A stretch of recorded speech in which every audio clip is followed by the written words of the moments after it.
Alright guys, we are getting ready to put the Ruthless 12.5Ks in, and I figured I'd do a quick little technical video about what's going on first.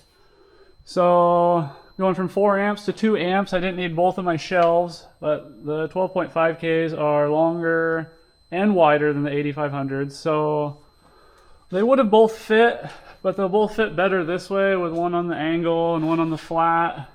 And this way I was able to mount this to the wall a little better, a little more support than just my 2 welded brackets. As you can see, it's not perfectly clean, but I'm not getting paid to do this build, so we're just getting things together. I want to get these things playing and tuned and see what they do at 1 ohm. So I'll fire up the truck.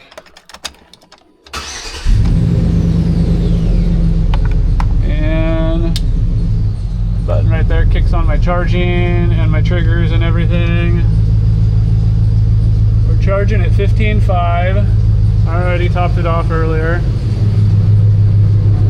So what I'd like to show you guys, the way we're going to tune this, I Bluetooth straight to my DSP. That's that bad boy right here. Bluetooth into the DSP with my phone. We have RCA outs for my tweeters, RCA outs for my mids, RCA outs for my bass knob that goes up front, feeds into that shiny bass knob right there, comes back out and around, and comes into this splitter. Why am I using this? I just needed an extension, RCA extension. Comes back here. We got rid of the ZVL. And I'm just ran it into this splitter right here. We're going to gain match the 2 amps. So what I want to show you is how to check your RCA voltage.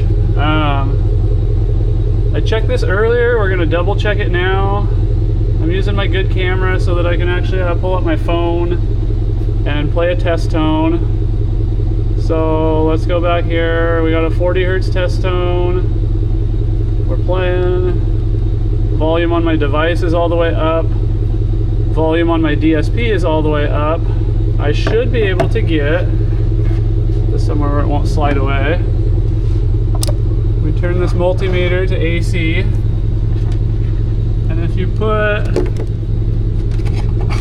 one of your leads on the inside of the RCA and one on the outside for the ground, we should be able to get a voltage reading. Be harder than I thought it was going to be. Oh, that'll stay right there. Maybe. Put that on the inside.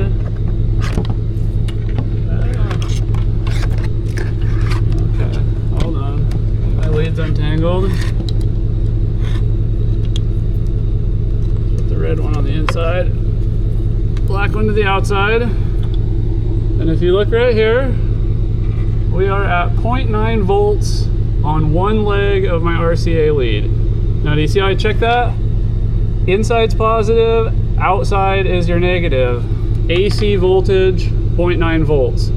That means when I run both legs into the input on the amp, I'll be feeding it 2 volts of RCA input at my peak volume.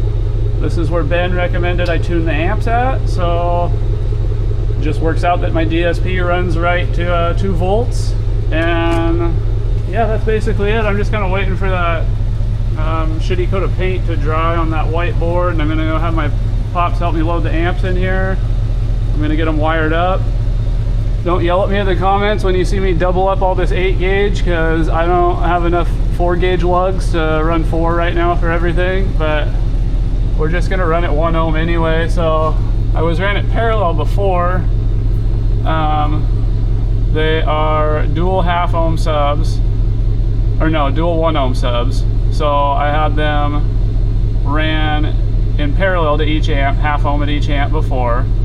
Now I'm going to run series parallel, right? So each sub will be in series to 2 ohms and then parallel back to the amp for a final load of 1. The other option is parallel again down to 0.25, but I don't have any 4-aught, I don't have dual inputs, I don't have the big enough fuses right now, so we're gonna stick to 1 ohm and tune it there today and see how much we lost going from the 4 8500s at half ohm to the two 12.5Ks at 1 ohm.